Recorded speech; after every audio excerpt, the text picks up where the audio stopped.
Hi friends, ఈరోజు topic వచ్చేసి marriages problems, కాలసర్ప దోషాల ప్రాబ్లమ్స్. వివాహ సంబంధంలో పెళ్ళిళ్ళు నిశ్చయమై విడిపోతున్నారా? అయితే ఆ పాపాన్ని ఎలా కడుక్కోవాలంటే, ముందుగా వారు adult age at age of the 13 నుంచి 20 ఏజ్ వరకు, 13లో మెచ్యూర్ అయిన వారు అంటే గర్ల్స్ కావచ్చు, బాయ్స్ కావచ్చు, ఎవరైతే వారు మాస్టర్ బీట్ చేసుకొని వీర్యాన్ని బయటకు ఇడిచిపెడతారో అక్కడ మొదటగా వారికి మొదటి మాస్టర్ బీటింగ్ చేసుకున్న స్థలంలో ఉన్న మట్టిని తెచ్చి భూ ప్రదక్షిణ పూజించాలి. అంటే భూ ప్రదక్షిణ అంటే అక్కడ ఉన్న మట్టిని సేకరించి కుంకుమార్చన చేయాలి. కుంకుమ పసుపుతో అర్చించి చేసిన తప్పుని ఒప్పుకోవాలి. మీ ఇష్టమైన దేవుడికి ప్రేయర్ చేయాలి. ఇష్టమైన దేవుడు అంటే మెయిన్గా పెళ్ళిళ్ళకు అధిపతి అయిన దేవుళ్ళు. పెళ్ళిళ్ళకు అధిపతి అయిన దేవుళ్ళు ఎవరంటే నవగ్రహాలు. నవగ్రహాలలో గురుడు, శుక్రుడు, అంగారకుడు, కుజుడు వీళ్ళందరూ ఉంటారు. వీళ్ళు మెయిన్గా పెళ్ళిళ్ళకు హెడ్ అన్నట్టు. ఎంతటి పెళ్ళిళ్ళైనా విడగొట్టేటోళ్ళు రావు, కేతవులు. వీళ్ళు నవగ్రహాలకు హెడ్. పుట్టిన జాతక రీత్యం గత జన్మ పాపకర్మ ఫలాలను బట్టి వారికి పెళ్ళిళ్ళు అవ్వాలా, సెక్స్ ప్రాబ్లమ్స్ని తగ్గించడం, సోల్మేట్ని వెతుక్కోవడం, ఇలాంటి సొల్యూషన్ని సాల్వ్ చేయడానికి మొదటగా వారు యవ్వన వయసులో ఉన్నప్పుడు 13-16 ఏజ్లో వారు మెచ్యూర్ అయిన గర్ల్స్ కానీ బాయ్స్ కానీ వీర్యస్ఖలనం చేసుకున్న స్థలంలో ఉన్న మట్టిని తెచ్చి కుంకుమని పసుపుని అర్చించి నవగ్రహాలకు పూజ చేసి అక్కడున్నటి వారికి సంబంధించినటి గుడిలోకి వాళ్ళకు నచ్చిన దేవుని అంటే హనుమాన్ బ్రహ్మచారి కాబట్టి ఆయన దగ్గర పోతే పెళ్ళిళ్ళు కావు. కానీ రాముల్లా బతకాలనుకునే రాముడి ఫిలాసఫీ ఉన్నవాళ్ళు రాముడి గుడికి వెళ్ళాలి. అమ్మవారిని నమ్ముకున్నవారు, ఆదిశక్తిని నమ్ముకున్నవారు అమ్మవారి గుడికి వెళ్తే శీఘ్రంగా పెళ్ళి అవుతుంది. అయితే ఇప్పుడు స్టోరీలో వెళ్తే వారు మొదట వీర్యస్ఖలనం చేసుకున్న స్త్రీ కావచ్చు, పురుషుడు కావచ్చు, అది మొదట వీర్యస్ఖలనం చేసిన స్థలంలో ఉన్నట్టు మట్టిని తెచ్చి కుంకుమ పసుపుతో ఆ దైవాన్ని అర్చించి నా ప్రాబ్లం చెప్పుకోవాలి. నీకేమవుతుంది? సెక్స్ ప్రాబ్లమా, లేకపోతే పెళ్ళి ప్రాబ్లమా, లేకపోతే నీకేదైనా దోషం అంటిందా అని అనుమానం ఉంటే ఈ విధంగా పూజ చేసుకోవాలి. తర్వాత రోజు 11 రోజులు తప్పనిసరిగా అమ్మవారు నమ్ముకునేవారు అమ్మవారిని, వారికి నచ్చిన దేవుడు వాళ్ళ కులదైవాన్ని నమ్ముకుంటే కులదైవాన్ని ప్రేయర్ చేస్తూ నీసు ముట్టకుండా 11 రోజులు దీక్ష పడితే పెళ్ళిగాని స్త్రీకి పెళ్ళి అవుతుంది. పెళ్ళి ప్రాబ్లం కాకుండా సెక్స్ ప్రాబ్లమ్స్ తోటి పిచ్చిలేసేవారు ఉంటారు. వీటిని కంట్రోల్ చేసుకోవడానికి కూడా ఇది ఎంతో హెల్ప్ఫుల్ అవుతుంది. అయితే గ్రహాలు ఏం చేస్తాయంటే స్థితిరీత్యగా ఎప్పుడు ఏ పర్సన్ని ఒకే స్థితిలో ఉంచవు. అంటే ఫర్ సపోజ్ ఆలోచనలు ఉన్న సర్కిల్ అంటే ఫ్రెండ్స్ కావచ్చు, బంధుత్వాలు, ఉన్నటి ఇంటి దోషాలు, అవన్నిటి వల్ల కూడా పెళ్ళి కాదు. కొంతమంది వీడియో స్త్రీలు అంటే భర్త చేసుకున్న ఆడవాళ్ళకు అధికంగా కోరికలు ఉండడం వల్ల యవ్వన దశలో ఉన్న పిల్లలపైన కన్నేయడం జరుగుతుంది. కన్నేయడం అంటే వారిని కోరిక తీర్చుకోవడం జరుగుతుంది. వీళ్ళని కొందరు బిచ్గా పిలుస్తారు, కొందరు వీరిని ప్రాస్టిట్యూట్ అంటారు. వీళ్ళు కూడా వాళ్ళు శాపనార్థాలు పెడుతూ ఉంటారు. ఇది ఏ కథలో జరిగిందంటే, అర్జునుడు తన అమ్మమ్మ వరుసలో ఉన్న ఊర్వశిని పొందడానికి, అంటే అర్జునుడికి ఇష్టం లేకపోయినా ఊర్వశి అనుభవించాలని అర్జునుడిని అడుగుతుంది. దానికి తిరస్కరిస్తాడు అర్జునుడు.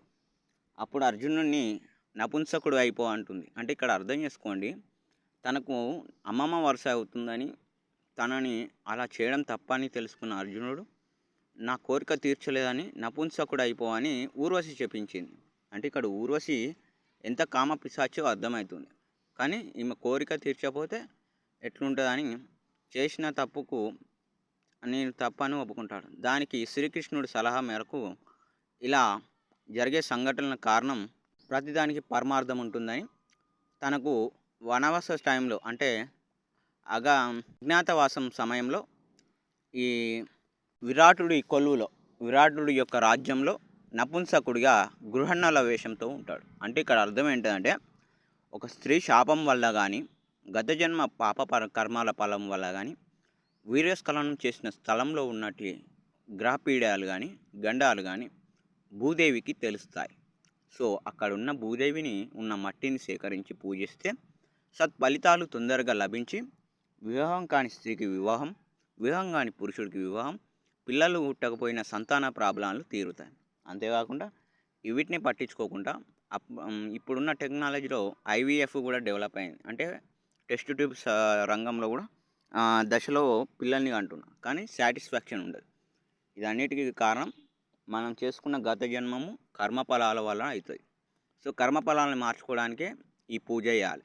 ఏది? భూమిని మట్టి సేకరించాలి. ఎప్పుడైతే తను రజస్వమైన మొదటి స్థలంలో, పెద్ద మనిషి అయిన స్థలంలో పురుషుడు కానీ స్త్రీ కానీ అక్కడున్న మట్టిని సేకరించి దైవాలకు అర్చించి 11 రోజులు అంటే 11 డేస్ పూజ చేస్తే ఎట్టి స్త్రీకైనా సత్ఫలితమైన గ్రహస్థితుల అనుకూలంతో కాలసర్పదోష విముక్తి కలుగుతుంది.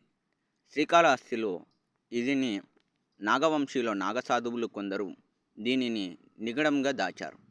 దీనిని చదవడానికి నాకు పట్టిన నా ఏజ్కి 5 సంవత్సరాలు పట్టింది ఈ విద్య అభ్యసించడానికి. సో ఇది ఎవరి పడితే వాళ్ళకు రాదు, కానీ వారికి నచ్చిన దైవాన్ని పూజిస్తే 11 రోజులు సత్ఫలితాలు తొందరగా ఉంటాయి.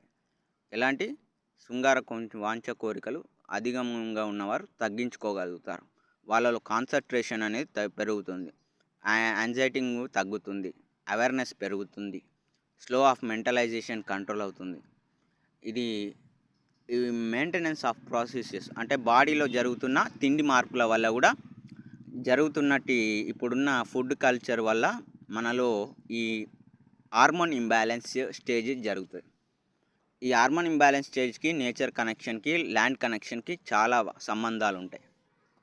అందుకే మట్టిని సేకరించి పూజించాల్సిన సమయం ఉంటుంది ఫ్రెండ్స్. సో మీకు ఇక్కడ పాయింట్ ఆఫ్ వ్యూలో వెళ్తే ఊర్వశి కూడా అర్జునుడిని శపించడం ఒక వరం అయింది కాబట్టి, అర్జునుడు ధర్మాత్ముడు కాబట్టి వరమైంది. అదే అర్జునుడి ప్లేస్లో ఒక రాక్షసుడు ఉంటే అది ఆ శిక్ష పూర్తి చేసుకోవడానికి చాలా టైం పడుతుంది. ఇది ముచ్చట. అంటే ఎవరికి అనుభవం, ధర్మం, నేర్పరితనం వారిని కాపాడుతుంది. అందుకే ఇంత ప్రాసెస్లో ఉంటుంది. సో ఎవరికైనా వివాహం, సంతానం, కుజదోషం, నాగదోషం ఉన్నా వెళ్ళిపోతాయి. ఇది భూదేవి వాక్కు. ఇది ఫ్రెండ్స్, సత్ఫలితాలు తొందరగా ఉంటాయి. ఇది ఈ స్టోరీలో అంటే ఈ విషయంలో మీకు చెప్తున్న మాట. దయచేసి ఈ పూజ చేసేటప్పుడు ఇరుగు పొరుగు వారికి చెప్పకూడదు. నియమం, ఇది నియమం అన్నట్టు, కండిషన్. ఇంకోటి ఫ్రెండ్స్ కూడా చెప్పకూడదు, తాగిన మత్తులో కూడా చెప్పకూడదు. నెక్స్ట్ మూడోది, తన భార్య కూడా చెప్పకూడదు. అంటే పెళ్ళి అయితే భార్య చెప్పకూడదు, పెళ్ళి కాకపోతే ఎవరికి చెప్పకూడదు. అంటే పెళ్ళి కాని వాళ్ళు ఎవ్వరికి చెప్పద్దు. సో దీనివల్ల తొందరగా వాళ్ళ సమస్యలు సాల్వ్ అయ్యి వారికి సంతృప్తి కలుగుతుంది. అంటే వాళ్ళ లైఫ్లో ఫ్రీడమ్ అనేది డెవలప్ అవుతుంది. ఇది ఫ్రెండ్స్ ఈరోజు టాపిక్. Bye friends, bye.